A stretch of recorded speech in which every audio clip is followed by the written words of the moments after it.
Assalamualaikum warahmatullahi wabarakatuh. Sobat Jazirah Ilmu yang dimuliakan Allah, semoga kita selalu dalam keadaan sehat walafiat. Amin ya Rabbal Alamin. Kisah kali ini ternukil di dalam Al-Quran surat Al-Baqarah ayat ke-259. Namun di sana tidak disebutkan siapa nama nabinya. Al-Quran hanya menceritakan kisahnya saja. Namun para ahli sejarah berusaha mencari tahu siapa nama nabi ini. Setelah dilakukan penelitian oleh para ahli sejarah, namanya adalah Nabiullah Uzair alaihissalam, nabi yang diutus kepada kaum Bani Israel. Ada khilaf dari para ulama yang mengatakan bahwa Uzair bukanlah nabi, melainkan orang soleh dari kalangan Bani Israel. Namun ada juga ulama yang berpendapat lain, bahwasanya Uzair adalah seorang nabi yang diutus kepada kaum Bani Israel. Dan Nabiullah Uzair hidup di zaman antara Nabi Sulaiman dan Nabi Isa alaihissalam. Di video ini kita akan mengisahkan bagaimana Allah subhanahu wa ta'ala membuat Uzair tidur selama 1 abad. Kisahnya begini teman-teman. Kisah ini berlatar belakang di kota Palestina. Pada masa itu, kota Palestina ini tengah mengalami serangan besar-besaran oleh seorang raja zolim bernama Nebukadnezar. Jika di Islam namanya adalah Bukhtunasar. Bukhtunasar adalah seorang raja dari kekaisaran Babilonia. Peristiwa penyerangan ini terjadi kira-kira tahun 589 sebelum Masehi. Ketika itu, kota Palestina hancur lebur akibat penyerangan Raja Bukhtunasar ini dengan membawa ratusan ribu pasukannya. Bahkan ketika itu, kota ini nyaris rata dengan tanah, dan Haikal Sulaiman pun ikut hancur ketika itu. Dan parahnya lagi, kitab suci Taurat hilang akibat peristiwa penghancuran besar-besaran ini terjadi. Teman-temanku seiman, beberapa saat setelahnya, kaum Bani Israel dilanda kepanikan karena tak ada seorang pun yang benar-benar menghafal isi dari Taurat. Ketika itu ada seorang nabi bernama Uzair. Nah, Nabi Uzair ini menyimpan satu-satunya Taurat terakhir. Ia menyimpan Taurat itu dipendam di suatu tempat yang hanya ia saja yang tahu di mana lokasinya. Pada suatu hari, Nabiullah Uzair dikisahkan hendak pergi keluar rumah bersama khimarnya. Khimar ini kalau di bahasa kita adalah keledai. Sebelum ia keluar rumah, ia dibawakan bekal makanan berupa buah tin, buah anggur dan beberapa bejana air. Maka berangkatlah Uzair dengan menaiki keledainya. Di sepanjang jalan ia melihat pemandangan kota Palestina yang hancur lebur. Dan tibalah Nabiullah Uzair di suatu tempat. Ia merasa lelah dan hendak beristirahat sejenak. Kemudian beliau menambatkan tali kekangan keledainya tak jauh dari situ. Lalu Nabi Uzair memakan sebagian buah tin dan memeras anggur untuk diminum airnya sambil melihat kehancuran kota Palestina. Nabiullah Uzair berkata, bagaimana Allah subhanahu wa ta'ala menghidupkan kembali negeri ini setelah hancur lebur seperti ini.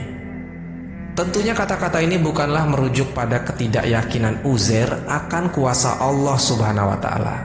Namun maknanya adalah, kira-kira butuh waktu berapa lama kota yang sudah hancur lebur ini bisa kembali indah dan ramai seperti dulu lagi.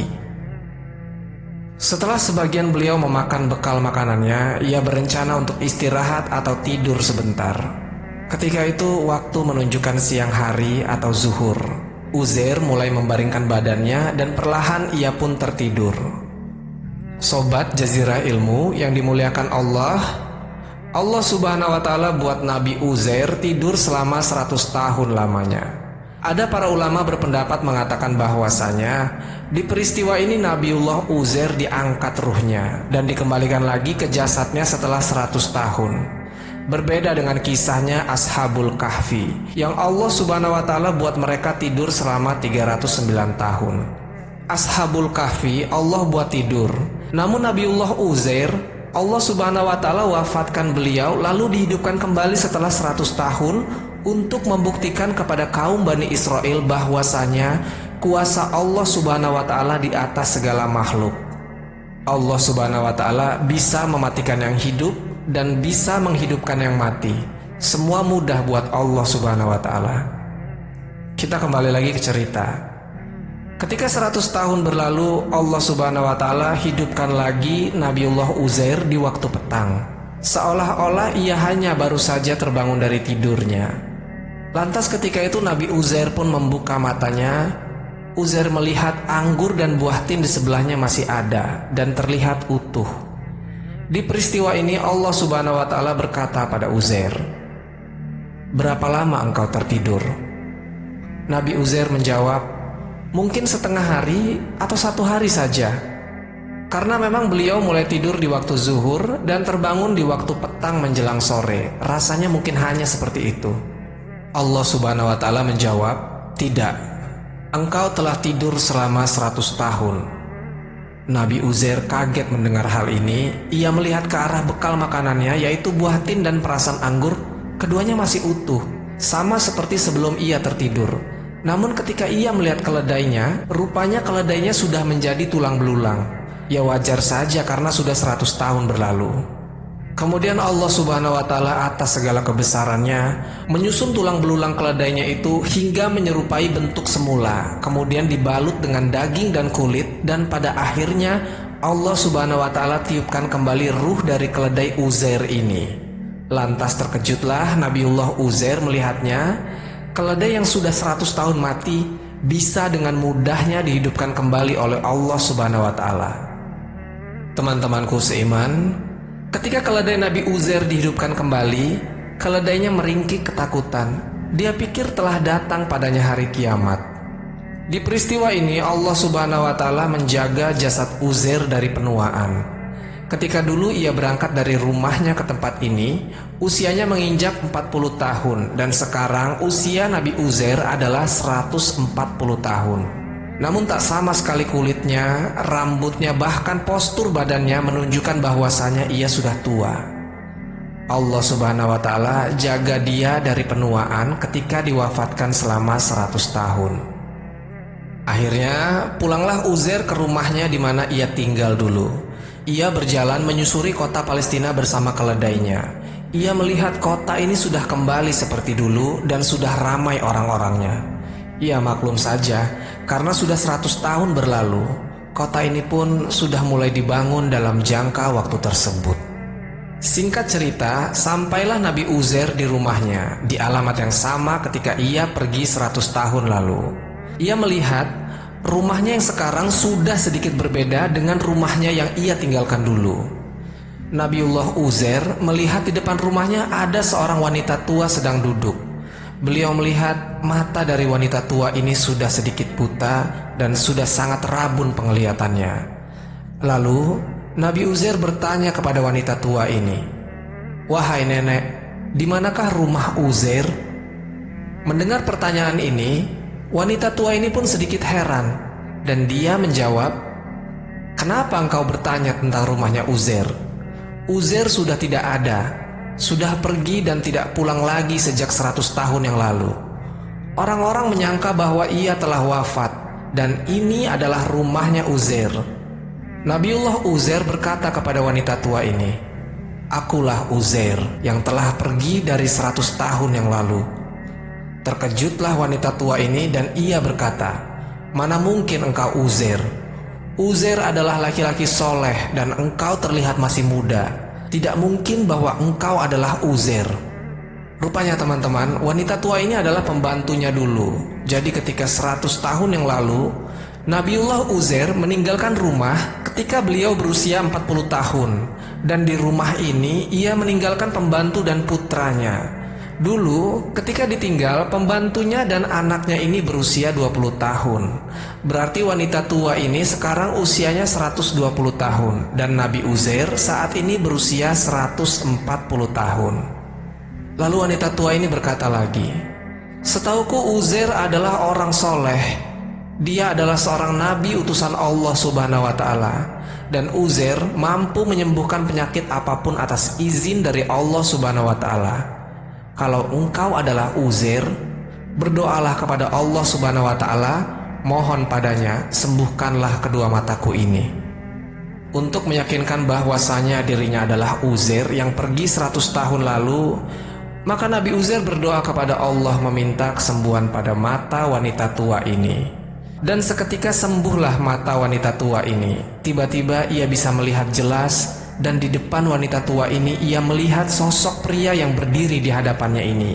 Dan betul-betul wanita tua ini ingat bahwa inilah Uzair yang telah hilang 100 tahun yang lalu. Wanita tua ini takjub luar biasa. Tak sedikit pun Uzair berubah tua fisiknya walaupun sudah berlalu 100 tahun. Dan bahkan Uzair sekarang jauh lebih muda dibandingkan dirinya. Teman-temanku seiman, lalu wanita tua ini membawa Nabi Uzair masuk ke dalam rumah. Ketika mereka masuk, di dalam rumah ada seorang pria yang sangat tua, umurnya persis sama dengan wanita tua pembantunya ini. Kemudian wanita tua ini berkata kepada Nabi Uzair, "Wahai Nabiullah, kau lihat pria tua di depanmu ini? Dia adalah putramu yang engkau tinggalkan 100 tahun lalu." Pria tua atau putranya ini heran dan bingung melihat Uzair. Ini memang wajah ayahku, tapi kenapa ia masih muda? Kemudian pria tua ini berkata, "Jika benar engkau adalah ayahku Uzair, beliau punya tanda di punggungnya. Bisakah engkau tunjukkan kepadaku?" Lalu Nabiullah Uzair membuka kain yang menutupi punggungnya dan terlihat bahwasanya di punggungnya ada tanda yang sama seperti Uzair yang diingat putranya ini. Setelah melihat pembuktian ini, akhirnya putranya Uzair yang sudah tua ini menangis dan berkata, "Benar, engkau adalah ayahku yang telah hilang 100 tahun lalu, dan aku adalah anakmu yang kini usiaku sudah 120 tahun. Allah Subhanahu wa Ta'ala panjangkan umurku untuk melihat kebesarannya ini."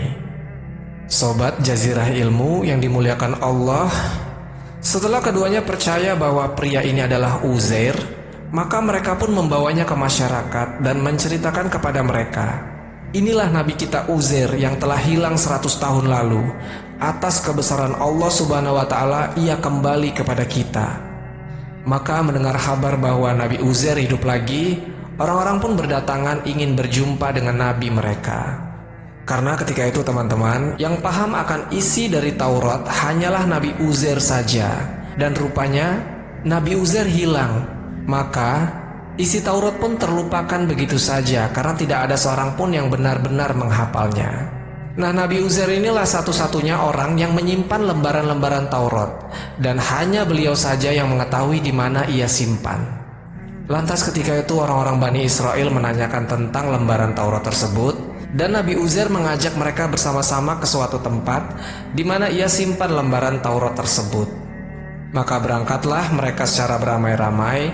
Lalu ketika sudah sampai, diangkatlah lembaran Taurat tersebut. Namun karena sudah berusia 100 tahun, lembaran ini rupanya sudah rusak dan tulisan-tulisannya sudah tidak terbaca lagi. Nabiullah Uzair pun bingung, karena bagaimana ia akan menyampaikan isi Taurat kepada Bani Israel, sementara lembaran Tauratnya saja sudah tidak terbaca. Kaum Bani Israel pun lemas mengetahui hal ini. Harapan satu-satunya adalah Taurat ini, namun ternyata Tauratnya sudah rusak. Dan tidak tahu lagi bagaimana cara menyatukan kembali kitab suci mereka. Teman-temanku seiman, ketika peristiwa ini Allah Subhanahu wa Ta'ala menunjukkan kebesarannya kepada utusannya ini. Tiba-tiba Uzair hafal isi Taurat dari awal sampai akhir. Lalu saat itu Nabi Uzair melafazkan Taurat, yang kemudian dicatatlah kata-kata Nabi Uzair oleh orang-orang Bani Israel. Nah, dari sinilah muncul kesesatan kaum Bani Israel. Ia menganggap bahwa Uzair adalah anak Allah Subhanahu wa Ta'ala, karena ia satu-satunya orang yang hafal isi Taurat. Dan mereka beranggapan bahwa tidak mungkin Uzair hafal Taurat kalau dia bukan anak Allah. Nabi Uzair berbeda dengan Nabi Musa. Ketika Nabi Musa menyampaikan isi dari Taurat kepada kaum Bani Israel, Nabi Musa masih membawa lembaran-lembaran Taurat. Nah, kalau Nabi Uzair, ia menyampaikan isi Taurat tanpa lembaran. Dan dari sinilah timbul penyimpangan bahwasanya Uzair adalah anak Allah. Padahal Allah Subhanahu wa Ta'ala lah yang meletakkan hafalan Taurat di hati Uzair, sehingga Nabiullah Uzair hafal isi Taurat dari awal sampai akhir. Wallahu a'lam bishawab.